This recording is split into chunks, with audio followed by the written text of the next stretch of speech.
Baik, pertama-tama di sini saya membuka ChatGPT dan meminta jurnal terpercaya tentang transduksi sel. Di sini ada beberapa jurnal, dan saya tertarik untuk mengambil jurnal yang pertama, yaitu Journal of Translation Medicine, berjudul Optimizing Viral Transduction in Immune Cell Therapy Manufacturing, a Process Design Consideration. Jurnal ini sudah ter terverifikasi Q1 dari Skimabo, yaitu jurnal ini berisi yaitu sel T adalah pekerjaan keras imunitas adaptif dan unggul dalam pengawasan imun dan sitotoksisitas yang ditargetkan.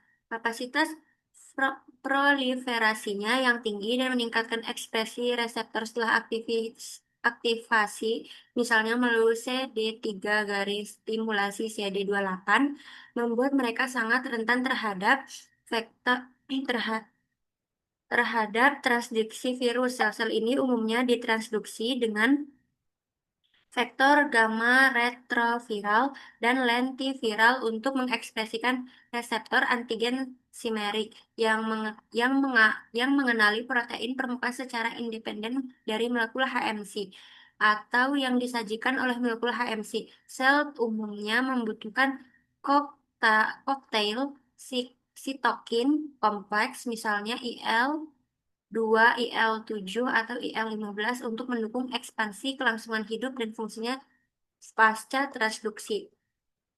Setelah, setelah itu saya membuka lagi ChatGPT dan menanyakan kepada ChatGPT berdasarkan versi lampir apa rumusan masalah yang didapat, dan di sini ada beberapa rumusan masalah dari file itu, dan di sini saya tertarik untuk mengambil rumusan masalah yang pertama, yaitu mengapa efisiensi transduksi bervariasi pada berbagai jenis sel imun, misalnya sel T, NK, dan sel dendritik, meskipun menggunakan vektor virus yang sama.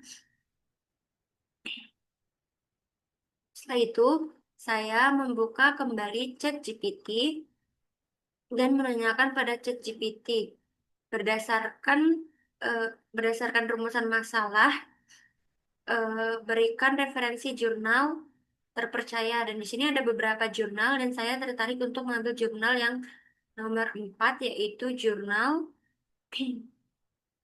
In Vitro Expansion and Transduction of Primary NK Cells Using Feeder Cells Expressing Co-Stimulatory Molecules and IL-21, di mana jurnal ini sudah terindeks oleh Skimajor, yaitu Q1.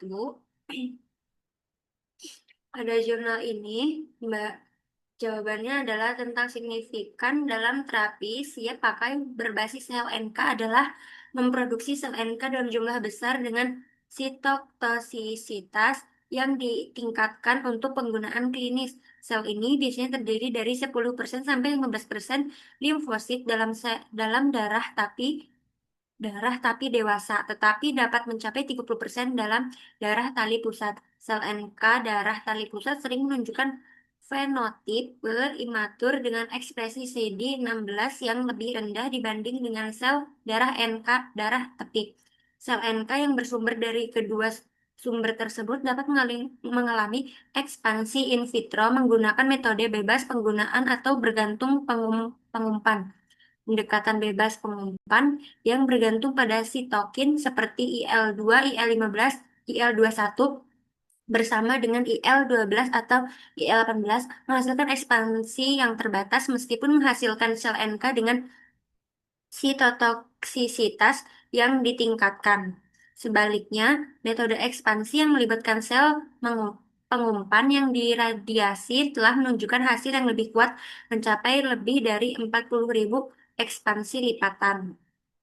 Setelah itu, saya membuka ChatGPT kembali dan menanyakan kepada ChatGPT dan meminta kepada ChatGPT untuk mencarikan jurnal perbandingan dari rumusan permasalahan tadi. Di sini ada beberapa jurnal dan saya tertarik untuk mengambil jurnal yang nomor 2. yaitu jurnal dari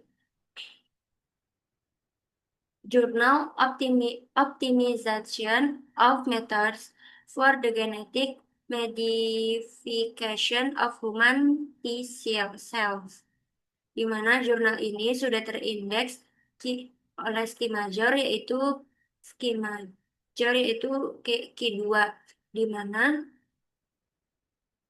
pembahasannya adalah dalam penelitian ini kami menguji beberapa protokol untuk transduksi sel T CD4+ manusia.